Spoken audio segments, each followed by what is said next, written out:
The morning my hedge disappeared completely was the moment I knew the story wouldn't end politely. I stepped outside with my coffee, expecting green privacy and quiet, and instead found a jagged, butchered line of stubs, hacked down to knee height. Across the street, HOA Karen stood smiling, phone raised, filming my reaction like she'd won something. That smile is why you'll want to hear how this ends. This wasn't the first time.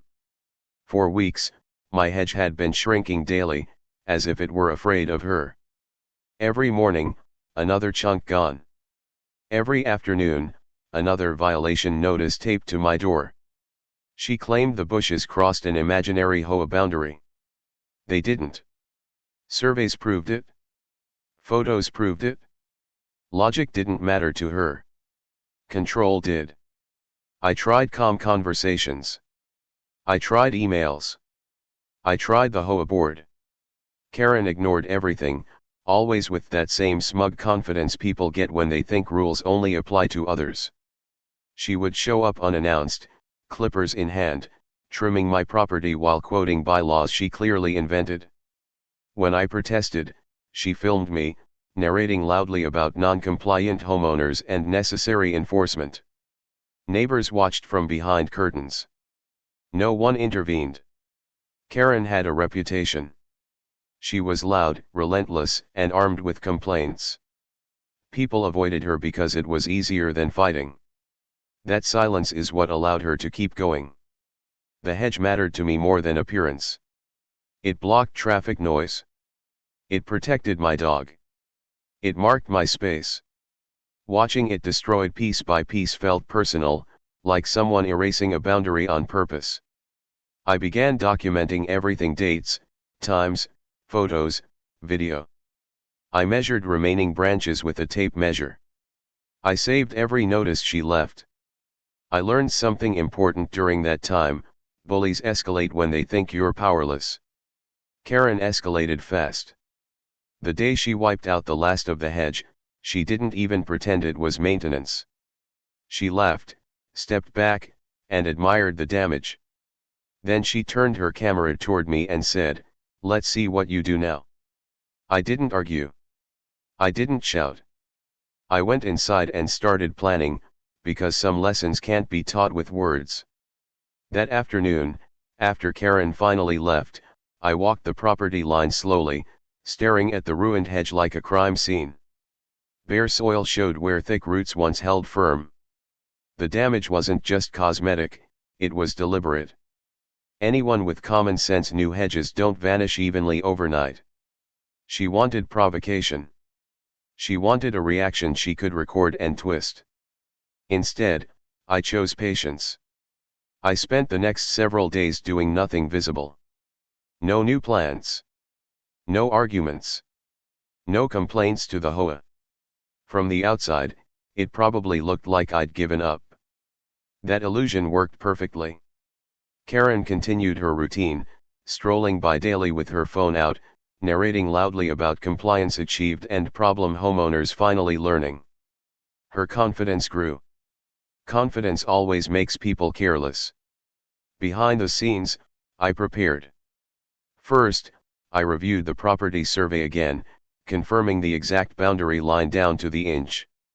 Then I checked city ordinances, HOA bylaws, and local statutes about deterrence, barriers, and property protection. I didn't want revenge. I wanted something cleaner, consequences that couldn't be argued away. Everything I considered had to be legal, documented, and boring on paper. Boring is powerful. I installed a small, clearly marked deterrent system along my side of the property line. No tricks. No hidden surprises. No danger to people. It was designed to protect, not punish. Warning signs were placed at eye level, visible from the street. I even photographed them with timestamps. Anyone paying attention would stop immediately. Karen didn't pay attention. She was too busy filming. Too busy narrating. Too busy believing the neighborhood revolved around her authority. Each day, she crept closer to my side, leaning over the line, muttering about final adjustments. I never confronted her again. That silence unsettled her. People like Karen need resistance to feel powerful. Without it, they push harder. Neighbors started asking quiet questions. I answered calmly, showing documents, surveys, and permits. Word spread softly. People began watching instead of hiding.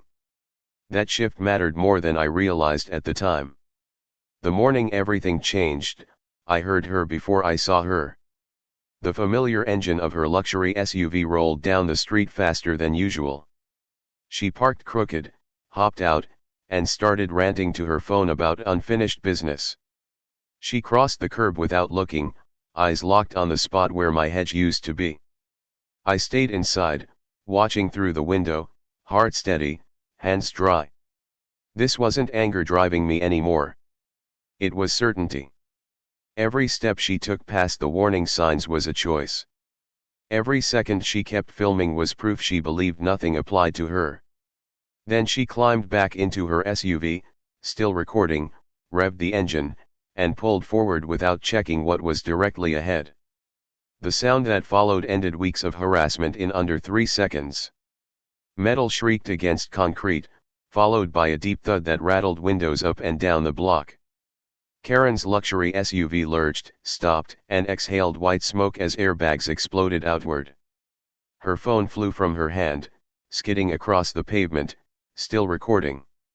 For one frozen heartbeat, the street went silent. Then screaming. She stumbled out, furious, shocked, demanding answers from the universe. Neighbors emerged instantly, drawn by noise and instinct. Someone shouted for everyone to stay back. Another yelled that police were already on the way. Karen pointed at my house, accusing, crying sabotage, repeating my name like it was a curse she could weaponize. I stepped outside calmly, hands visible, phone already recording. I said nothing at first. There's power in letting facts breathe. The warning signs were visible behind her, untouched, unread. The barrier sat exactly where permits allowed. The property line markers were clear, bright, undeniable. Anyone could see the story if they wanted truth instead of drama. Karen didn't want truth. She wanted volume. She ranted about traps, about criminal intent, about lawsuits that would ruin me. She demanded neighbors back her version. Some avoided her eyes. Others stared openly at the signs she'd ignored for weeks. A few whispered, comparing memories of their own run-ins with her. Control was slipping, and she felt it. Police arrived within minutes, lights flashing softly, not urgently. An officer separated us, calm and professional. Another began documenting the scene, photographing signs, measuring distances, collecting footage from bystanders. Karen tried to dominate the conversation, interrupting constantly, insisting her authority as HOA enforcement justified everything. The officer listened patiently, then asked one question that changed the tone entirely. "Did you see the warning signs?" Karen hesitated. That hesitation lasted longer than any scream. She muttered something about irrelevance. The officer nodded slowly and asked for permits. I handed over a folder. Surveys, approvals, timestamps, everything in order. Paper doesn't raise its voice. It doesn't argue. It just exists. Karen's confidence collapsed in real time. Her words slowed. Her gestures shrank. When the officer explained liability, insurance responsibility, and property rights, her anger turned into panic. The camera she loved so much now recorded her unraveling. As the tow truck arrived, neighbors lingered, watching history correct itself. Karen sat on the curb, silent for once, staring at the wreck she'd driven herself into. People whispered lessons, phones lowered, confidence shifting toward quiet accountability.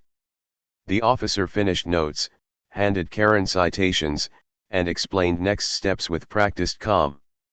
A tow driver shook his head knowingly. The street breathed again. In that pause, boundaries felt visible, enforceable, and finally respected. Neighbors watched longer, realizing silence enables abuse, while documentation, patience, and lawful preparation change outcomes permanently for ordinary homeowners everywhere today. Quietly. Relief. The street didn't return to normal immediately.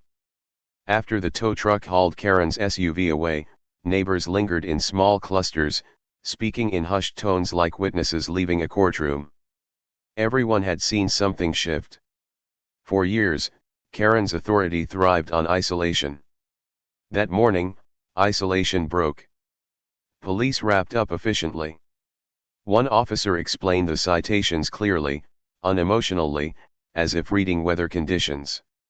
Karen barely responded.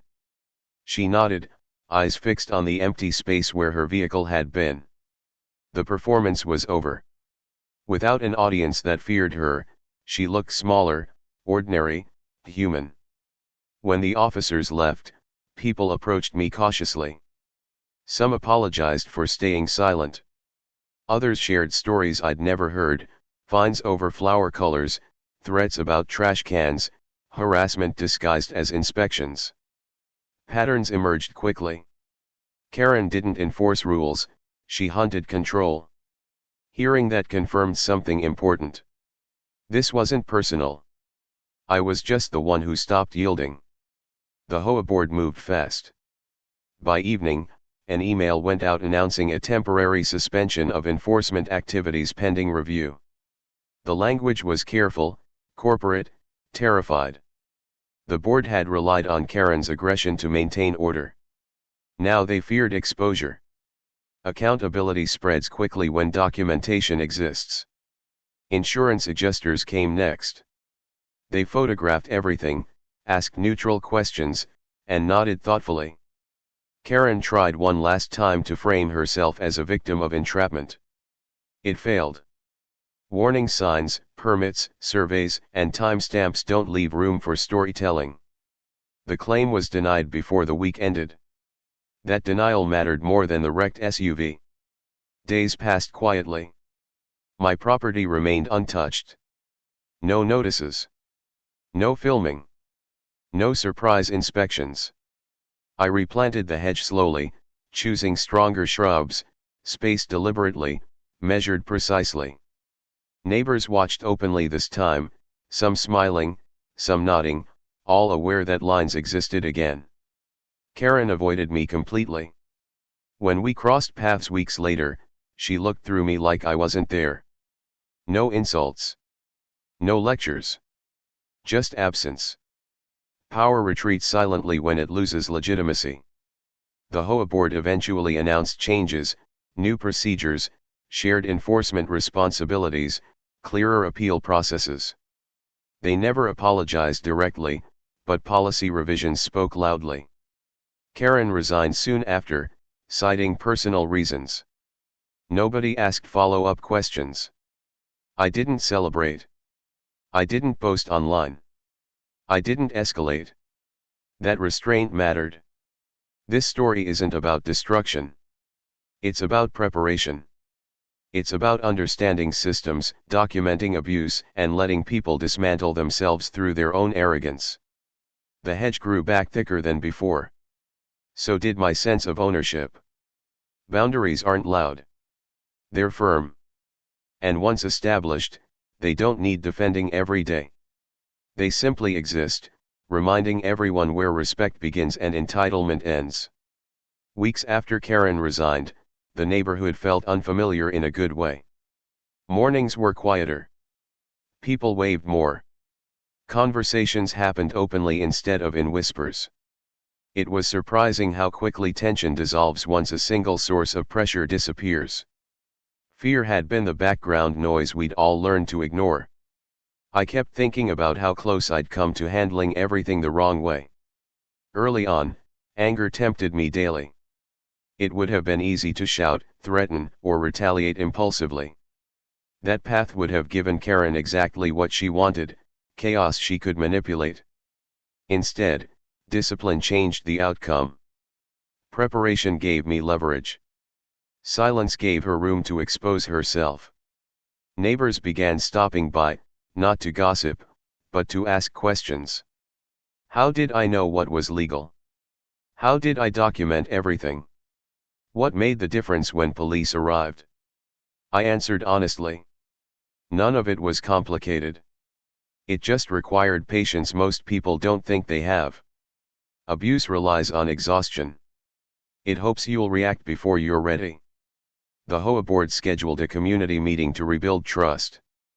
Attendance tripled. People spoke carefully at first, then more boldly. Stories poured out. The board listened in a way they never had before, taking notes instead of deflecting. They realized something critical: unchecked authority doesn't maintain order, it creates resentment that eventually explodes. My situation became an example during that meeting, though no one mentioned Karen's name. They didn't need to. Everyone understood. The board acknowledged failures, promised transparency, and outlined new limits on enforcement power. Written rules replaced personal discretion. Appeals were standardized. Cameras were no longer allowed during disputes. Small changes, but meaningful ones. I finished replanting the hedge that month. Standing back, I realized it looked better than before. Thicker. Healthier. More intentional. That felt symbolic. Damage doesn't have to be permanent if you rebuild with awareness. Sometimes losing something forces you to improve what replaces it. Karen moved a few months later. No farewell message. No dramatic exit. Just a listing sign and then an empty driveway. Her name disappeared from HOA emails. The absence felt final, like the end of a long, exhausting chapter. I didn't win because her car was destroyed. That was incidental. I won because I refused to surrender my boundaries or become the villain she wanted. The real victory was restoring balance, not dominance. Looking back, I understand why this story resonates. Everyone has encountered a Karen in some form. Someone who mistakes authority for entitlement. The lesson isn't retaliation. It's preparation, documentation, and calm resolve. Those tools don't just protect property. They protect peace. After the dust settled, I replayed everything in my head, not with anger, but with curiosity. How many times had Karen crossed lines because no one stopped her early? Power doesn't appear overnight. It grows slowly, fed by silence, rewarded by avoidance. Once I recognized that pattern, I started seeing it everywhere, even beyond our street. Life returned to routine, but something subtle had changed in me. I no longer rushed to explain myself when questioned. I no longer felt guilty protecting my space. That confidence came from knowing I hadn't cheated, tricked, or retaliated.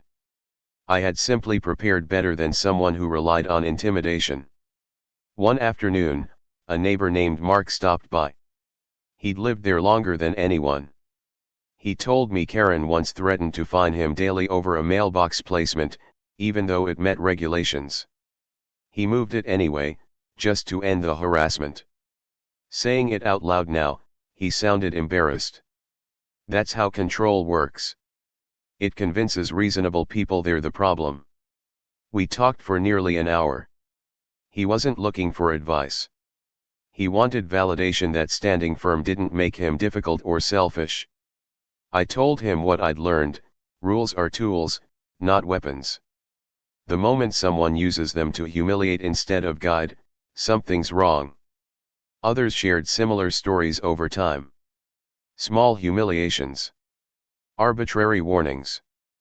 Public shaming disguised as enforcement. None of it seemed serious alone. Together, it formed a pattern of abuse that thrived on people wanting peace more than fairness. That realization stuck with me. The HOA reform slowly took effect. New volunteers rotated responsibilities. Complaints required written justification and evidence. Fines had clear appeal paths. Meetings were recorded transparently instead of weaponized through personal cameras. It wasn't perfect, but it was healthier. Systems improve when people demand structure over personality. Occasionally, someone would ask if I regretted how extreme things became. I always answered honestly. I regretted that it was necessary, not that it happened. Karen had countless opportunities to stop. She ignored every warning because she believed consequences were for other people. The hedge continued growing, filling out stronger each season. Birds returned. Noise softened again. The physical space healed faster than the emotional one, but both healed eventually. Time does that when pressure is removed. What stayed with me most was how quickly respect returned once boundaries were enforced. Not fear. Respect. People treated each other more carefully, not because they were scared, but because they saw accountability in action. That difference matters. I didn't become the neighborhood hero. I didn't want that role. I became something quieter, proof that calm resistance works. That preparation beats provocation. That you don't need to be loud to be unmovable. Some lessons arrive gently. Others crash loudly, deploy airbags, and block the street for everyone to see. This one did both, and it changed far more than a hedge ever could. Months passed, and the story settled into something people referenced quietly, like a cautionary tale. New residents heard fragments, a totaled SUV, ignored warnings, and HOA overreach that finally collapsed. The details shifted slightly with each retelling, but the lesson stayed intact. Boundaries matter, and arrogance eventually invoices itself. I noticed changes beyond our street. Online neighborhood forums grew calmer.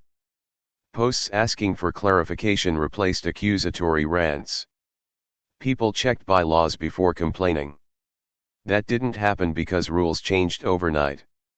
It happened because fear lost credibility. Once people saw intimidation fail publicly, they stopped rewarding it privately. One evening, the HOA board asked me to attend a meeting, not as a speaker, but as an observer. That invitation alone said everything. I listened as they discussed compliance philosophy, enforcement tone, and the difference between guidance and punishment. Words like de-escalation and fair process replaced violations and penalties. Language shapes behavior. They'd learned that. After the meeting, a board member admitted something quietly. Karen had been effective, but destructive.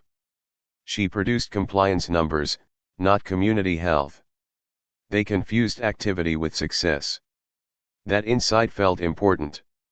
Systems often mistake pressure for productivity until consequences expose the cost.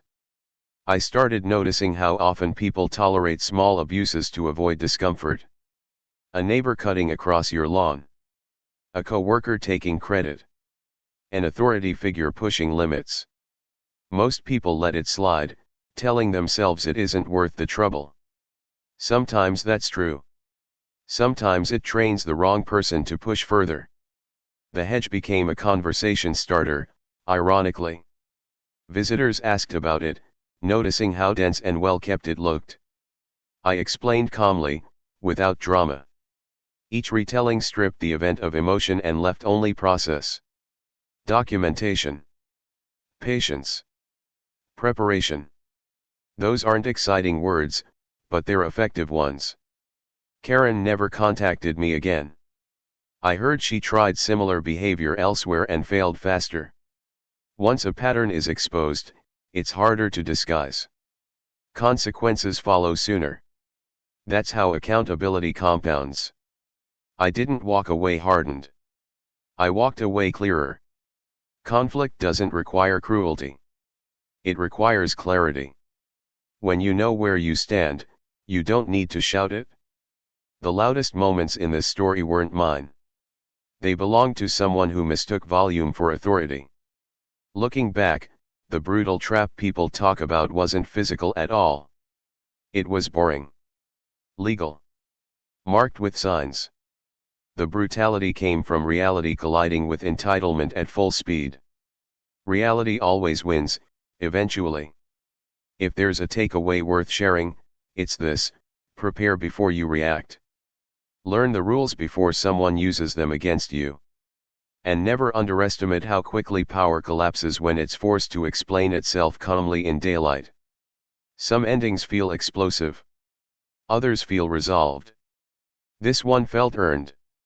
By the time a full year passed, the incident had stopped feeling personal and started feeling instructive. Distance does that. It turns emotion into insight. What once felt like a constant intrusion now felt like a case study in how small power, when left unchecked, grows sharp edges. The neighborhood stabilized. Rules existed, but they were applied evenly. People disagreed sometimes, but arguments stayed proportional. No one filmed confrontations anymore. That alone changed everything. Cameras had turned disputes into performances. Without them, most issues lost their fuel. I noticed how much energy I'd regained. During the conflict, my mind had always been half occupied, anticipating the next violation, the next note, the next confrontation. Once it ended, that mental space returned. I slept better. I focused more. That's the hidden cost of harassment people rarely talk about. It doesn't just damage property. It taxes attention. Occasionally, someone new would ask why I never pressed charges or countersued. The answer was simple. I didn't want to become defined by the conflict. Justice doesn't always mean escalation. Sometimes it means stopping at the moment accountability lands. Pushing further can undo the balance you work to restore. The hedge was fully grown now, tall and dense, doing its quiet job again. I trimmed it carefully, evenly, respecting its boundary. Every time I did, I thought about how absurd it was that something so ordinary had triggered such chaos. But that's how entitlement works. It fixates on symbols, not substance. Looking back, I realized Karen never cared about hedges, rules, or compliance. She cared about control and recognition. When she lost her audience and authority simultaneously, there was nothing left to perform. That loss mattered more than any financial consequence. The most valuable outcome wasn't her resignation or the policy changes. It was the shift in how people responded to pressure. Neighbors started asking questions instead of apologizing. They documented instead of panicking. They slowed down. That cultural change outlived the incident itself. I kept all my records, neatly organized in a folder I hope never to use again. Preparation doesn't expire. It waits quietly. Knowing that gave me peace, not paranoia. There's a difference. If this story sounds extreme, that's because escalation always feels sudden at the end. In reality, it's built brick by brick through ignored warnings and tolerated overreach. The ending just makes it visible. What happened wasn't luck. It was predictability. When entitlement meets structure, structure wins. Not dramatically, not heroically, but definitively. As the street settled into an ordinary evening, kids riding bikes, neighbors chatting casually, it felt clear. The conflict hadn't hardened the community. It had matured it. And that might be the most satisfying outcome of all. When people ask how the story ends, they usually expect a victory lap or a dramatic final confrontation. The truth is quieter. It ends with normalcy returning, which is something you don't appreciate until it's taken away. The street didn't become perfect, but it became fair, and that difference changed everything. I still see reminders of what happened, not in damage, but in awareness. Neighbors pay closer attention now. They read notices carefully. They ask questions without fear of retaliation. Authority is no longer assumed to be correct just because it's loud. That shift is subtle, but powerful. The hedge stands tall again, doing exactly what it's meant to do. It blocks noise, creates privacy, and quietly marks a boundary. I sometimes think about how something so ordinary became the center of such an intense conflict. It reminds me that disputes are rarely about objects. They're about control, ego, and who believes they're allowed to decide for others. I don't regret how I handled things. I regret that so many people feel forced to choose between peace and fairness. Too often, peace is just silence under pressure. What happened on my street showed that fairness doesn't require aggression. It requires preparation, patience, and the willingness to let reality speak louder than emotion. Karen faded from the story without a dramatic exit. No apology. No reflection. Just absence. In a way, that was fitting. People who build power on intimidation rarely leave lessons behind willingly. They leave vacancies that others must fill more responsibly. The HOA continues operating, quieter and more structured. Rules exist, but they're applied with explanation instead of threat.